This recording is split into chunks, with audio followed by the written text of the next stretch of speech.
What do we do now? We should forgive our enemies' trespasses, and we should prevent our enemies from trespassing again in the future. Some people seem to misunderstand Christian forgiveness. They think that it's somehow contrary to criminal justice, that it means being a wimp, that it means letting criminals off the hook, that it means anarchy. On the contrary, Christian forgiveness is about recognizing that vengeance belongs to the Lord who will repay. That's the first part. While criminal justice belongs to the civil authority which does not bear the sword in vain. Erika Kirk forgave her husband's killer. The state of Utah will inject poison into that killer's veins until he's dead.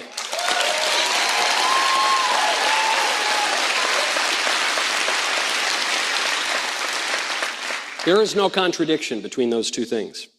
Christian forgiveness does not demand that we allow the cruel to ravage the whole earth.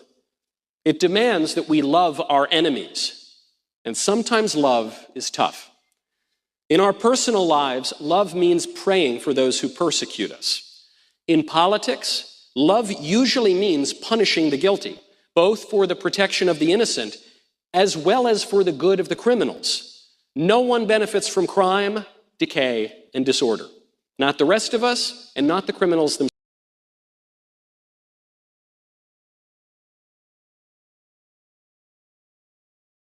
What do we do now? We should forgive our enemies' trespasses, and we should prevent our enemies from trespassing again in the future. Some people seem to misunderstand Christian forgiveness.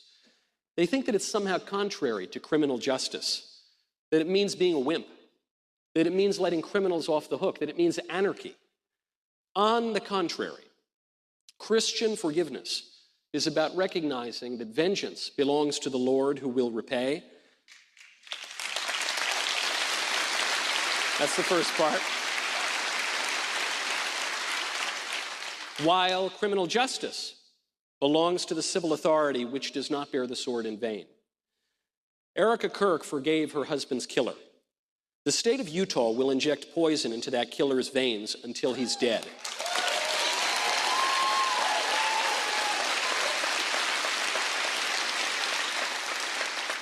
There is no contradiction between those two things.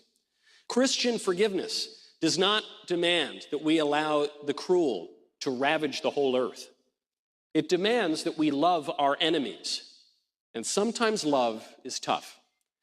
In our personal lives, love means praying for those who persecute us. In politics, love usually means punishing the guilty, both for the protection of the innocent as well as for the good of the criminals. No one benefits from crime, decay, and disorder. Not the rest of us, and not the criminals themselves. I'm just going to start this out by saying that I wrote this in the end of August, obviously before Charlie's passing. So this was a question for him. But I do think it's important to read, and I did make an edit to it on 9/11, so I will read that as well. But my name's Maria, and I'm going to skip over some things that just for the sake of time. I do believe labels are too emphasized, but in this scenario, I do believe it's important for the context. First and most importantly, I'm a child of God, and I believe that Jesus Christ is my Lord and Savior.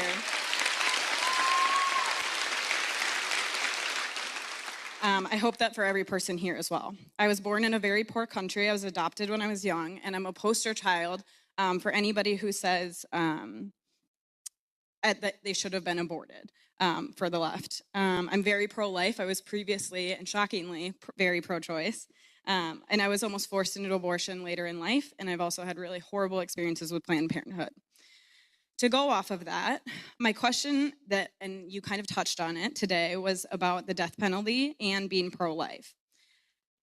Ironically enough, the edit I made to this note on 9/11 was, and I'm going to read this very candidly, but I will censor it. It says, F this, the death penalty is great, and I hope we use it on that guy. F everything.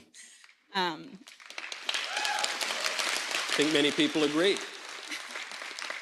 I will say that I do see the difference between an innocent baby in the womb and a murderer or an assassin. But I do still feel like we are playing, as humans, we're playing judge, jury, and executioner instead of God. I do believe that God has a plan for all of us. When we die, we either go to heaven or hell, and he will have the ultimate justice and make everyone, especially murderers, answer for their sins. What would you say to that? Well, we do play judge, jury, and executioner. We're the only people who can play that because we live in a society, and so we need judges. We need judges to decide lawsuits. We need judges to decide criminal cases and to protect the innocent. We have juries. We're lucky that we have jury trials in our system. And we have executioners because there's nothing intrinsically evil about the death penalty. Some people make arguments from prudence that it might no longer be necessary in our advanced society, though I'm skeptical since we frequently let criminals off the hook and there are calls from mainstream politicians to abolish prisons. So I actually think that prudential argument is a bit weaker today than it was even decades ago.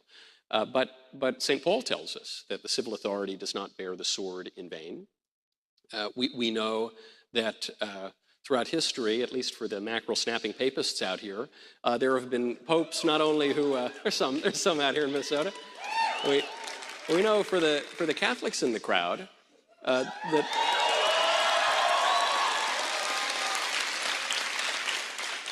we know that there are popes who not only defended the death penalty, but actually carried them out, including Blessed Pius IX, who carried out some 500 executions in the Papal States. So I don't think one could say it's intrinsically evil.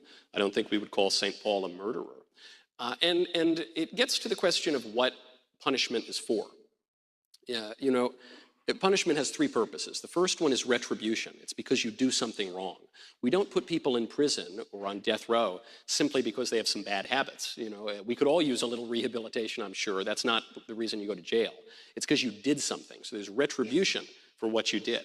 The second purpose is deterrence and obviously protecting the public. Maybe we loop that in. But then another purpose is rehabilitation. We want to correct these errors in people because it's actually cruel to the criminals to let them persist in their degradation. It's very harmful to their lives and ultimately to their souls. So we want to correct them. This is an argument that goes back to Plato, if not further back. There's a line from Dr. Johnson who says, "Depend upon it, sir, when a man knows he's to be hanged in a fortnight, it concentrates his mind wonderfully." That actually, when a man is facing death, it can focus him. It can cause him to think more deeply on spiritual matters. It can actually help to rehabilitate his soul. For this and all of the other reasons, the death penalty has never been thought of as an intrinsic evil, and it can be called for. If you say, then we're playing God, well, are we not playing God when we sentence someone to 30 years in prison? Are we not playing God when we enact any other kind of justice? And when we pass any other kind of laws? No, what we're doing is recognizing that God gives certain authority to the civil government for our good, because we live in society. We're a political creature, and we are going to live that way somehow, and so we might as well do it for the common good. That's a responsibility that falls on human beings. We do it to the best of our ability. We ask for God's grace in that, but we can't shirk the responsibility, because the alternative is chaos and disorder. And there's nothing Christian about that. I think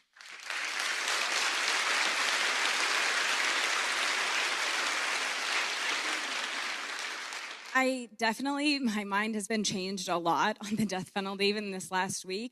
But I just have a hard time because I think that if we're putting someone to death, I think we might not have known what the plan that God had for them was, because whoever it was But maybe the plan was that we kill him through the civil authority.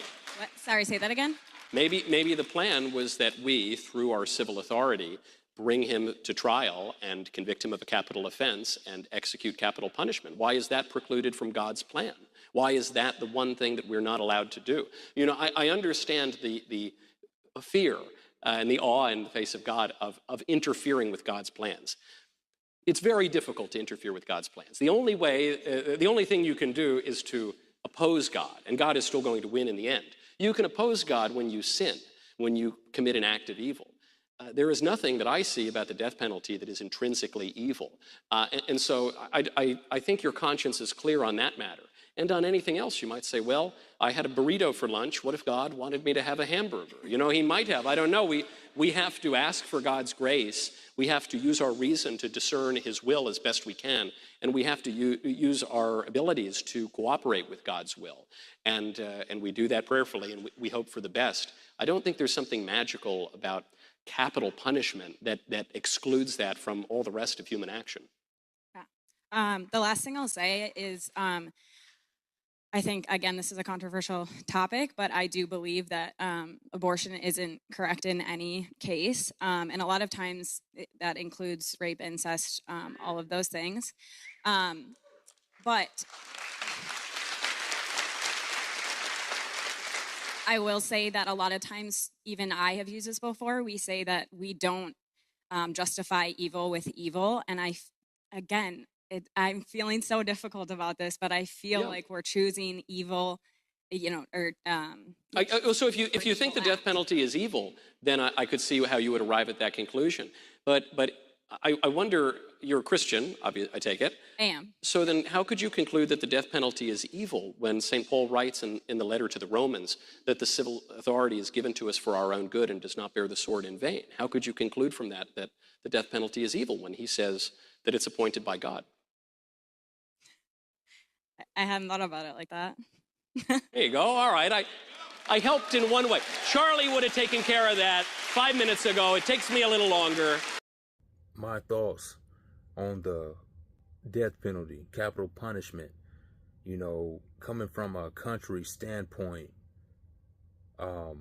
if you look at countries outside of U.S., you'll know that they got the firing squad where if somebody just has drugs in that country, you'll get the death penalty, no questions asked. And you might be like, man, that's tough right there. Matter of fact, there's a movie that came out not too long ago. I think it's called The Firing Squad. And anyways, this man, he had drugs in another country and they found him in another country. He got executed by the firing squad.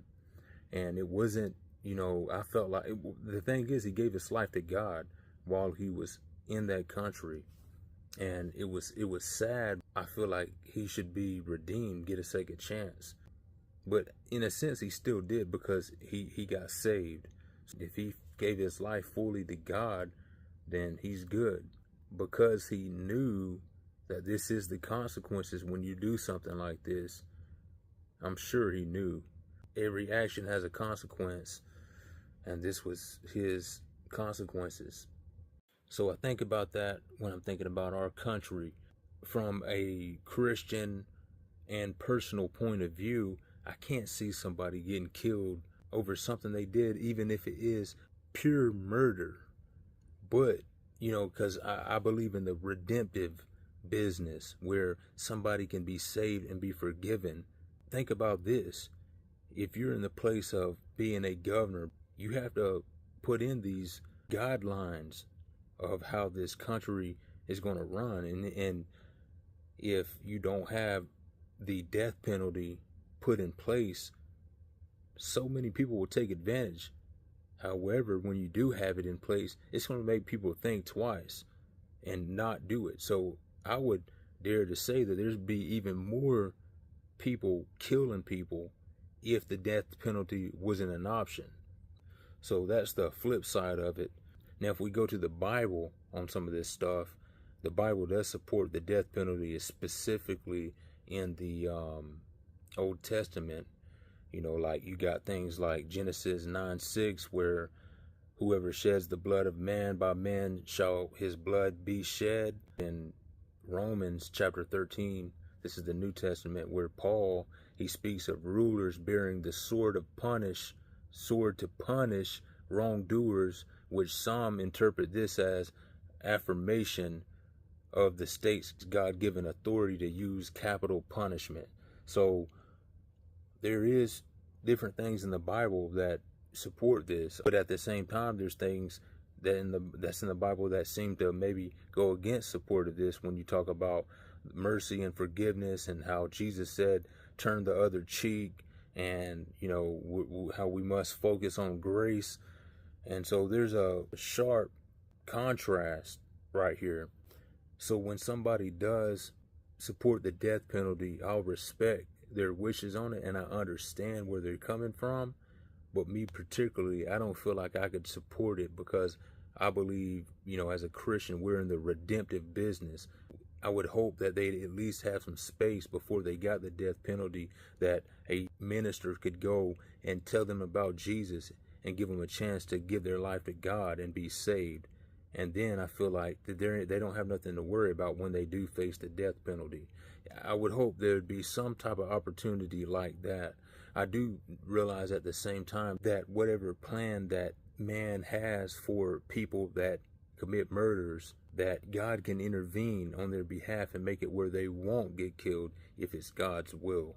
So that's where I'm at on it. I'm leaning more on not supporting it, but at the same time, I respect people that do.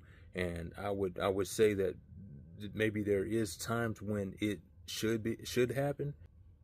But like I said, I couldn't be the one to do it, because I'm a Christian, and I just couldn't see that happen. And I want to see them having that opportunity to make it to heaven. And I believe we read in the Bible that anyone can make it to heaven. Anyone can be forgiven of anything they did wrong and make